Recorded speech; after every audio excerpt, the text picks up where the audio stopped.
that's what companies are made of, is groups of people. So if we don't keep our people connected, then organizations really do become unglued. And all the research says that's painful.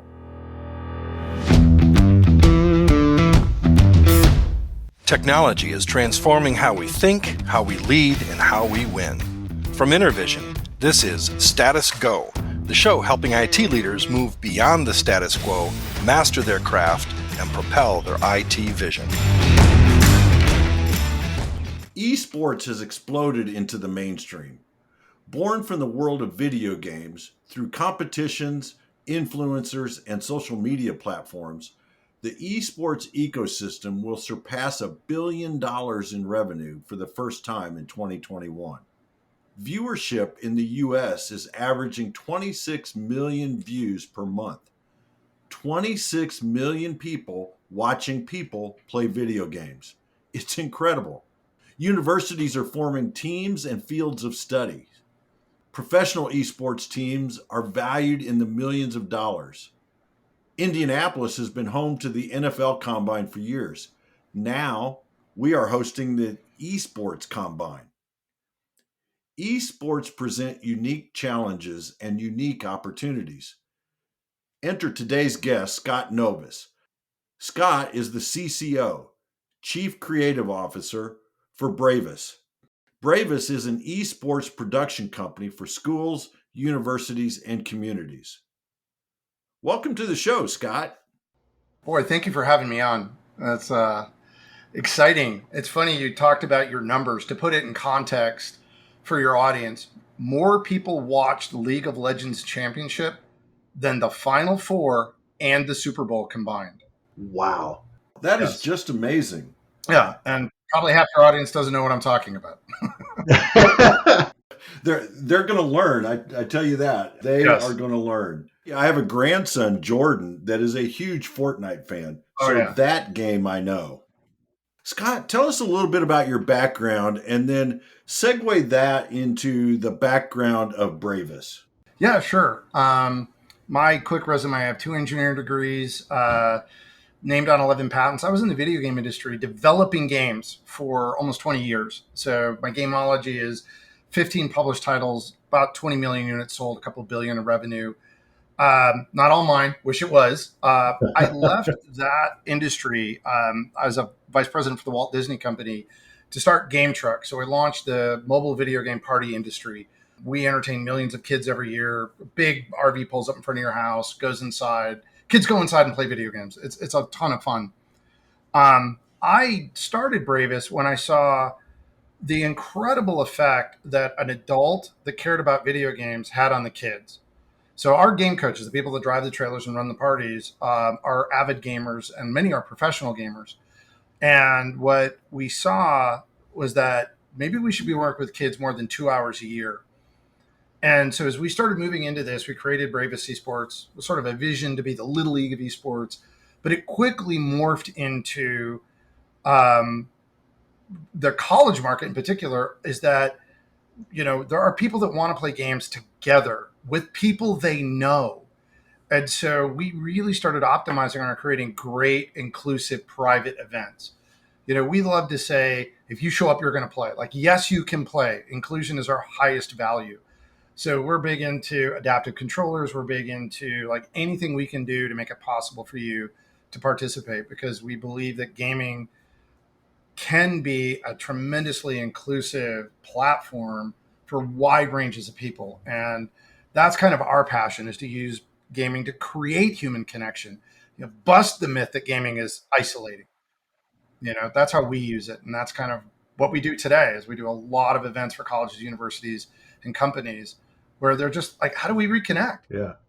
So Scott, when we talked a couple weeks ago, you shared a story about some of the observations that you've made with the connections that you've seen with kids playing the games and these coaches. Could you talk a little bit about that connection and why you think that is so strong in esports with kids specifically? Well, I think it's driven by a couple of macro trends, and some of these things are so big they hide in plain sight. Like, part of it has to go with kids' access to team sports and actual coaches has collapsed. And people are, what? And it looks more popular than ever. But when you think about it, like the Power Five conferences, think your SECs, Pac-12, they haven't added a team in 50 years. But we've doubled our population and tripled the number of kids going to school. My alma mater, Arizona State, in 1984 was the largest in-person campus in the country with only 19,000 students. That's like a JUCO today. So now that school has 105,000 students with one football team, one baseball team, one basketball team. By 2020, 70% of 11-year-olds are falling out of team sports. Yeah. So I know where they are, and so do you. They're in video games. And what happened in gaming that wasn't obvious to everyone is two factors. Multiplayer games used to be played on individual servers. So if the server got full, you were stuck, you couldn't join it. And so getting good games could be problematic. So they moved to the cloud.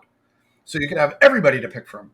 But then to keep kids safe, they created algorithms to make sure we never introduce you to somebody who's close enough to you to walk over to their house and meet you because it's too dangerous.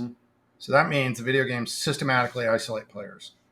So to have a friend, to play with a friend, you have to already have them. And for a lot of kids, they've lost that connection. And you get these weird family situations where, Bobby wants to go meet Jimmy, who he's playing with, only Bobby's 10 years old in Kentucky and Jimmy is 30 years old in California. And mom goes, what? Yep. So what we were seeing is because adults didn't actively participate when any of this was going on, there was no mentorship, there was no coaching. And we know John Hopkins just published some research on this, that one of the most valuable relationships a kid can have is an adult who is not a parent, not a teacher, that cares about their well-being. They used to be your coach. So when we got into the game trailers, what we were seeing is that the adults that knew about games and cared about the kids, suddenly here's a role model for that kid. And we thought, man, this is what we should be doing. So when we run youth programs, we always send out 2 staff, always 2, because we want them to role model what it looks like to be a mature, competent gamer and to role model behaviors between people, because a lot of the stuff we see on social media and TV is lousy sportsmanship, right? All the stuff that outrages us, that's what gets traction and engagement. We want to see real people that really respect each other and compete, interact with each other. And that's the model we try to set for kids. Interestingly, when we get into the collegiate environment, it's not that different. They're looking to connect with people and they're looking for guidance. Like everybody goes to college. What happened to them? They just moved away from their family and 90% of their friends they went to school with split up and everybody goes and self-selects wherever they're going. So now they're in a completely new environment with completely new people and they're trying to rebuild their social networks. And if they're gamers, that could be tricky. So that's why we ended up being very popular in campus programs, because we create fun, inclusive, casual, competitive environments that are really about come on in and play. Like, it's never too late to register. It's never too late to participate. And we're all about trying to help these kids connect around their common interests. Our belief is friends are made shoulder to shoulder, not face to face. I actually think competition's a lousy substitute for connection. I think cooperation and collaboration is way more effective. And competition can be okay, but too often we get so caught up in it, we don't see how actually toxic it can be to forming genuine friendships. So we do a lot of different types of things. Some of these games are teams, right? I mean, they're forming teams, so they're not competing against their buddy; they're working with their buddy. Right. Yep. And what is happening for a lot of groups is it's really hard to form a team and to get on a team and get communicated. So that's what we're trying to do, is partner with people that already have a safe environment to meet face to face and say, well, let's do the gaming here where you can actually meet somebody. And what we see all the time is in person, people behave very differently than they do online. And they're much more likely to form a friendship or a connection.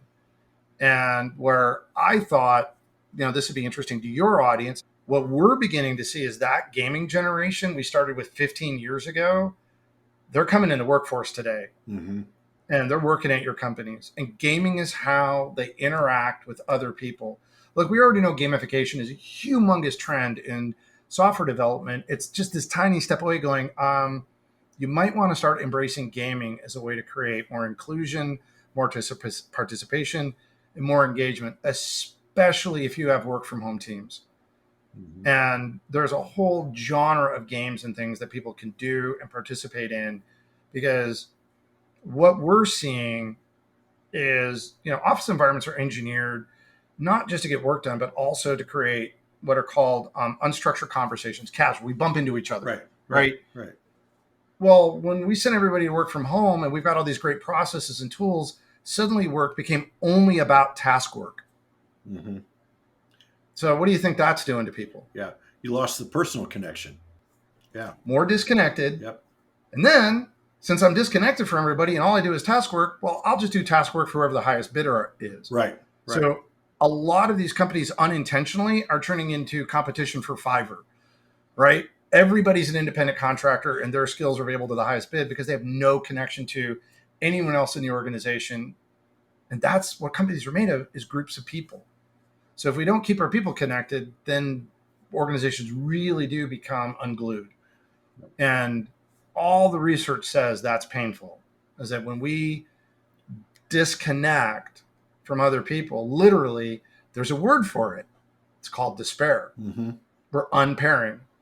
Yeah. So when we unpair from the people we're working with, or we see 8 hours a day, I don't get to spend 8 hours a day with my family. Right. But now, instead of work being 8 hours a day, me being connected with people around me, I'm 8 hours a day isolation doing task work. Despair is not an uncommon, like the specter of that is disengagement and disconnection and demotivation. Yeah. Yeah. It becomes pathological when it becomes despair. Well, and I like how you played the word game, right? The root word of unpaired, despair. And you've also used another pair word, repair, bringing people Yes. back together again, right? And that's what you're trying to do with your platforms.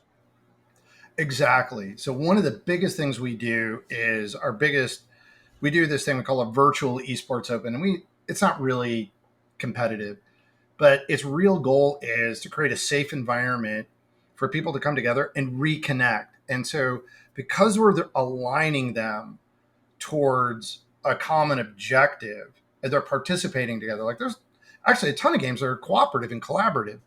And because we're lining them up together, and this is really interesting about adults. A friend of mine, Allison Friedrichsen, has her PhD in helping adult learning, is adults learn by mining their experience first. So we think we have this illusion in school that people give you information from the outside. Mm-hmm. But by the time you become a professional, it flips. Whenever you get new information, the first thing you do is map it to something you already know to see if it's valuable or valid. And we're constantly doing that. And the other thing about adults is we're social learners. Adults learn better together than individually. In school, we got to give grades. We got to qualify you. So it's all about isolated learning. It's all about individual performance. Mm-hmm. But in companies, it's all about team learning and team performance. And so one of the great things about these games is we can use them to literally trigger a social learning environment, because everybody's sharing the experience. We can synchronize them together. And so that creates this environment of people to talk about their shared experience. And that's what we're missing from the office. Mm-hmm. The shared experience of the fridge, even dumb things like the fridge is full. Who stole my lunch? Right. Where are we going to go to lunch? Remember those dumb conversations? Uh-huh. Like, why can't we figure this thing out? Right. We spent 45 minutes figuring out where to go to lunch, and we had 20 minutes left to eat. Yep. We don't have that anymore. So we need to be intentional about creating opportunities to do dumb things and talk about it. Yeah. Now, this is an angle that I don't think we talked about, Scott, and I'd love your thoughts on this. A lot of what I've been reading since we started preparing for our conversation today is the other side of gaming, which is the violence that's in the games. Oh, right. What's your position on that, and how do you respond to the critics, if you will? Absolutely. So I've had to do a lot of research into the three big things that happen. So let's go back to despair. There are three. I'm in the shallow end of the pool, right? I'm up here on the beach, but this goes all the way down to the darkest ports of the ocean. Mm-hmm. When people disconnect, it's painful. So they have three ways of dealing with it. One of them is numbing, right? Mm-hmm. So everybody knows the employee at work that's just They're taking up space. They're totally demotivated. You're like, God, why don't you quit already? Um, what is this? The second one is that sort of people like literally quit. They check out. They're like, that's it. I can't do this job anymore. They leave.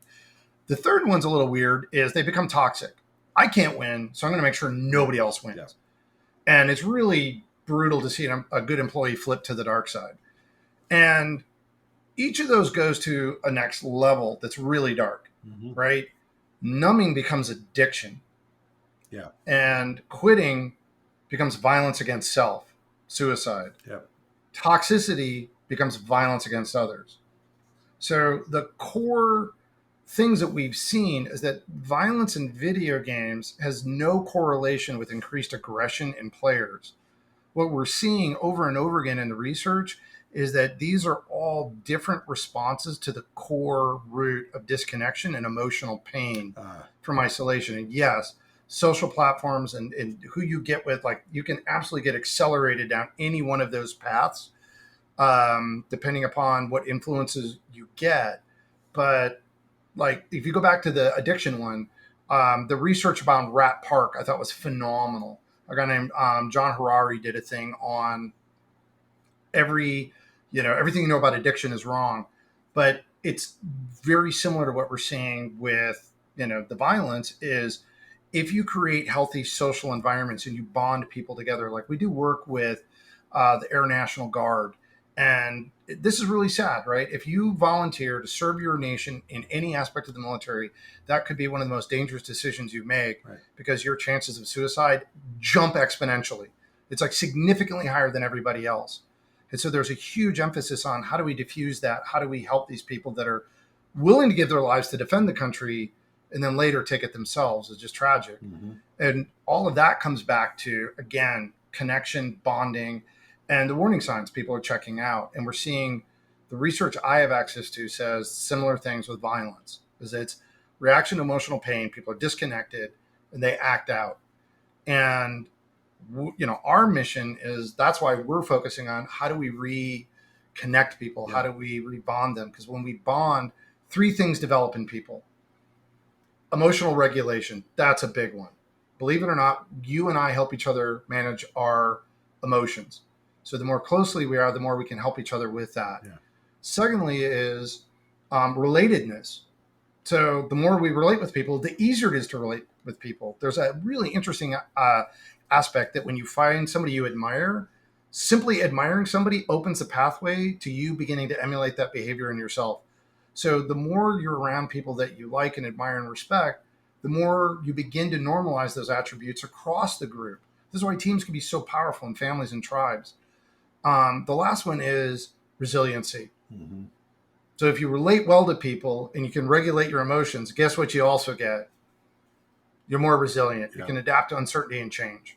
So bonding's a really big deal. And when you flip that around, what's a formula to create a psychopath, right? I can't relate to anybody. I can't control my emotions, and I'm fragile as can be, so I snap. Yeah. Not good, right? Those are not good things. So we're not psychologists. We don't have degrees. We can't prescribe drugs. We don't do treatment programs, but all the indications are catch it early. And a great program out of Iceland, I thought what they did was phenomenal. And it goes in an interesting relation. They had the highest drug usage in all of Europe in the early 90s, and they reversed it. And now they have the lowest among their teens. It was incredible. And the core of what they did is they realized that kids that are left to their own devices would get into trouble. Right. So they wanted to soak up all of the free time the kids had with activities. So they created a national version of like the YMCA to mirror school. It's not educational. It's a place for you to play and compete and have fun. And what they learned, and this is two key elements. Kids not only need to play, they need to display. They need to be seen playing. And so they created that social environment. And so that's like, we bake that into all of our programs. Like, we're not fans of people competing anonymously online with computer matchups. We use people to set the matchup. So we have our human tournament organizer, but we always have a show. There's always a live stream with a host. So what the host does is they're commenting on the gameplay to create the display of Yeah. people playing together. And what we find is 4 to 10 times as many people will tune in to watch as will actually sign up to participate in an event. We're super social as animals. And so if we can create a bridge, it helps everybody participate and connect. And that's like one of the things that's missing from a lot of people's video gaming is silent gaming in the dark. Like we don't do that. It's like we shine a spotlight on it and bring it out, grab the microphone and get you that play and display. And the whole goal is generate conversation. So Make a like show a of it. statistic. Yeah. Exactly. Yeah. So a statistic that we track in every event we do is number of unique chatters. We want to know how much are people talking. And we're always trying to get them engaging and talking and mixing around the shared event. So talk us through what an event looks like. So as I mentioned in the intro, I'm sitting here in Indianapolis, Indiana. I want to bring an event here. What does that look like? All right. And how does that work? I'm a huge fan of zero friction gaming. Show up and play. It's like we just want all you want to do is show up and play. For your audience, what it might look more like in a collegiate environment, we do things in person, and when we do, we bring everything. Mm-hmm. So literally, you call us, we take care of everything. We bring all the equipment, and people just show up, sit down, and play for 2 to 4 hours. So it goes back to rolling the truck like you were doing at the start. Exactly. Okay. We just for companies, we do it inside. Adults actually are scared of the box. It's a little funny. They don't want to be locked in, and adults need time to warm up to an idea. There'll be a couple early adopters, but they need more time to like circle something and get comfortable. And it takes a while for them sort of to disarm their professional veneer. Mm-hmm. They need permission to play. Yeah. And they really need permission to play from the senior people in their organization. They need to know it's okay. They're not going to be reprimanded for having fun. Sounds weird, but it's super common. So we have more of we'll take over a conference room or break room or cafeteria and so there's a lot of space. It's super important. And then they can zero in and begin to participate at the rate they're comfortable. Mm-hmm. And that's another reason a commentator keeps everybody engaged till they're ready to try themselves. Online, it's a little different. Just as this, you jump in a Zoom call. Yeah. But we get you into the video game. So we give you the links. We tell you how to join. We have games that are free to play. Some people already have the game and they want to participate. Like you said, Fortnite. Yeah. You can download Fortnite for free. And then we start the match. We get everybody in the game. And so there's the stream you can watch, which is following some of the players around while commentators make it entertaining, waiting for the next matches. And the audience is interacting because it's like, God, this whole thing with Twitch, right? Here's the thing that happened to a generation. We told them, don't be consumers. Jeff, I thought that meant stuff. Yeah. Like, quit using disposable straws. To them, it also means their entertainment. They want to participate in creating their entertainment. They don't want to watch your broadcast anymore. Yeah. They want to be on the show. They want to participate in the show. And that's what Twitch does. Twitch lets the audience real-time interact with the hosts, everything they're doing. And so it creates this social dynamic that is really interesting and novel. And so that's what we're doing in the tournaments is that everybody can participate at the level they're comfortable in, whether it's competing, watching, chatting, that you're saying, hey, I'll catch you where you are and include you. So for the person hosting it, it's turnkey. You call us, we take care of everything. People show up. We send you the registration link and how to get in the game. They show up and our staff takes over and we kick off the event in the stream. And usually it's a lot of fun because people are chatting and having fun. And then we begin to play. And it's amazing. Even people that don't play video games will watch their friends compete in video games. Like, it's actually like I joke sometimes we're really good at making bad gameplay fun to watch. Yeah. And because it's people and so there's this element of that new memories being formed because we're doing something together that isn't so serious, and it allows them to blow off some steam and reconnect around a shared experience. And like I've said this before. I think friends are made shoulder to shoulder, not face to face. So when we share that experience, like you said, in a team, we're more bonded. Yeah. So as you're bringing these into the corporate world, a lot of times, it's going to take bandwidth. It's going to take maybe opening some ports and firewalls and da. Do you run into the IT team that says, no, you can't bring it in?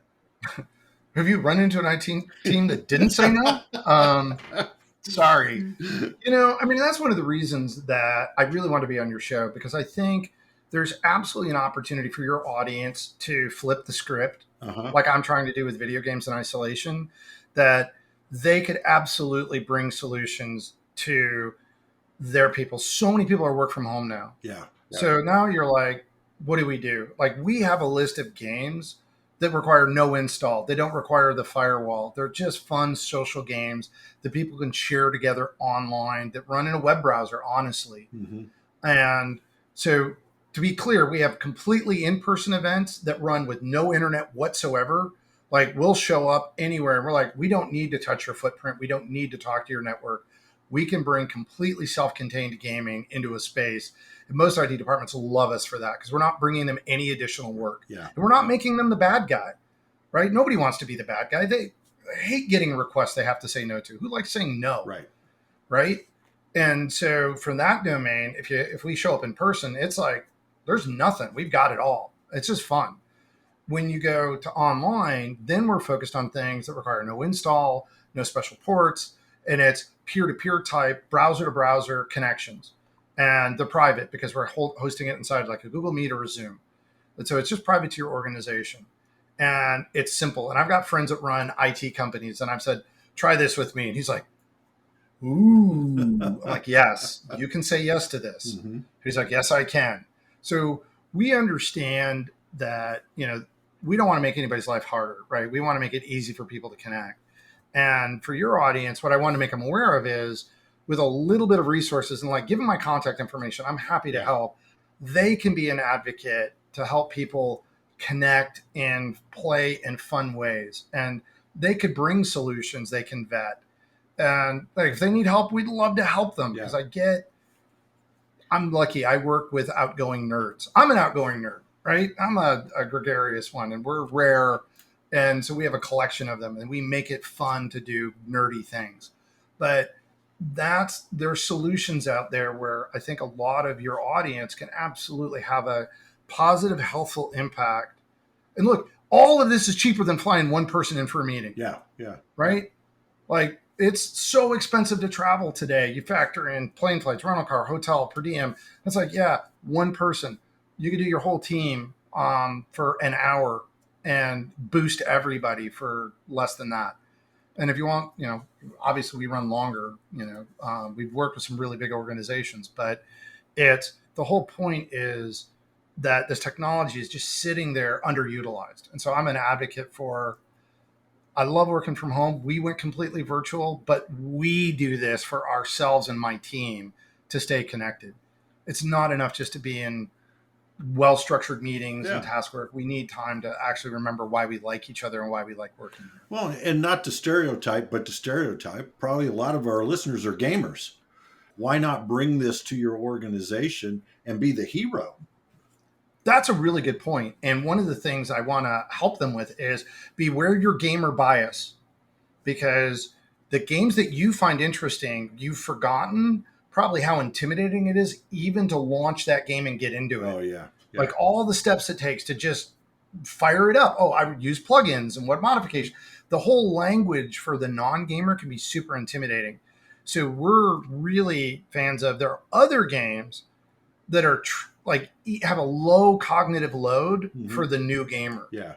And that's usually one of the barriers that happens. So he goes, oh yeah, let's play Call of Duty. And all of a sudden you turn to your HR manager and you go, or your accountant might not be a gamer, going, I don't even know how to move them out. I'm like, I don't know what you're doing. I don't know what's happening.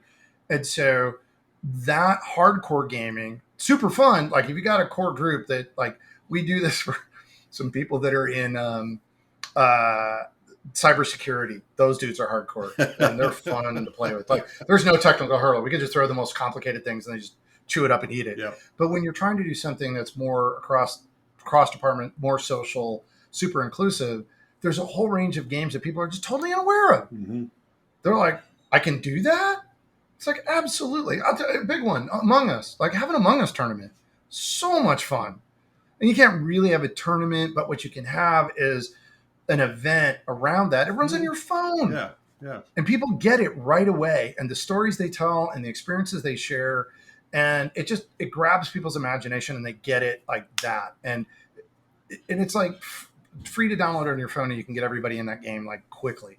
So there's other games out there that do similar things. Hacksball, toss that one out. It's a soccer game. You're running your browser.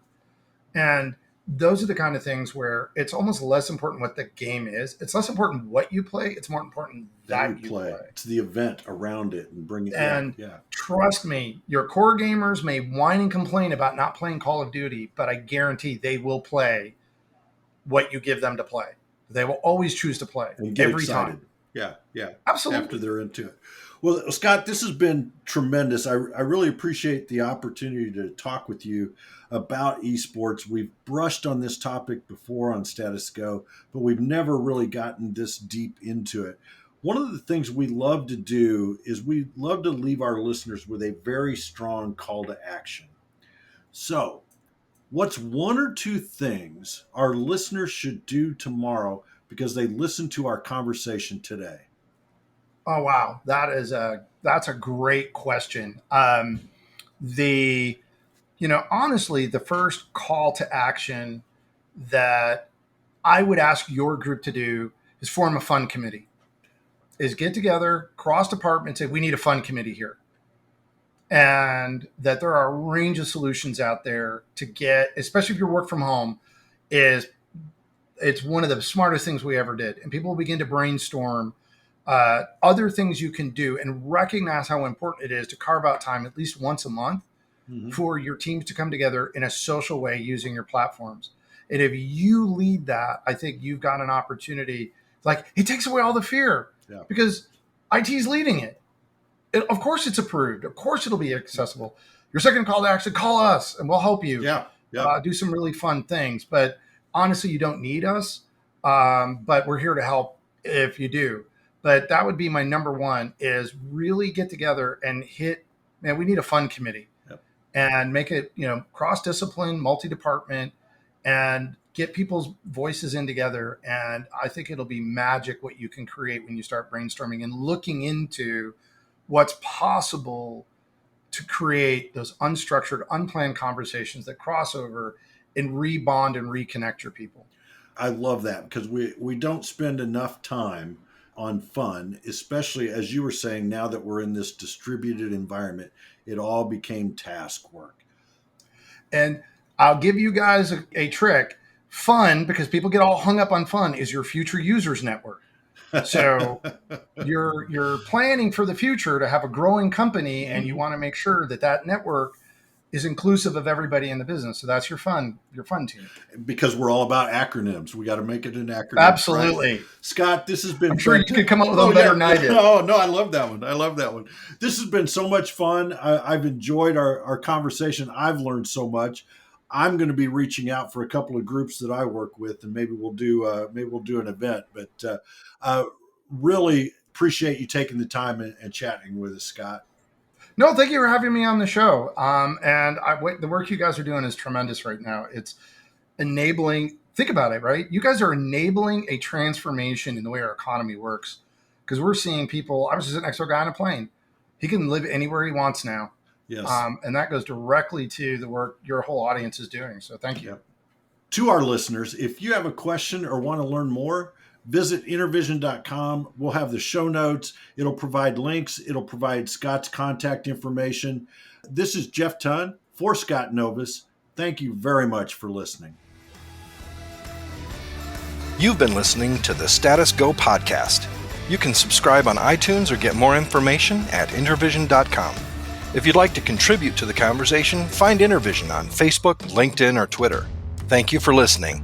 Until next time.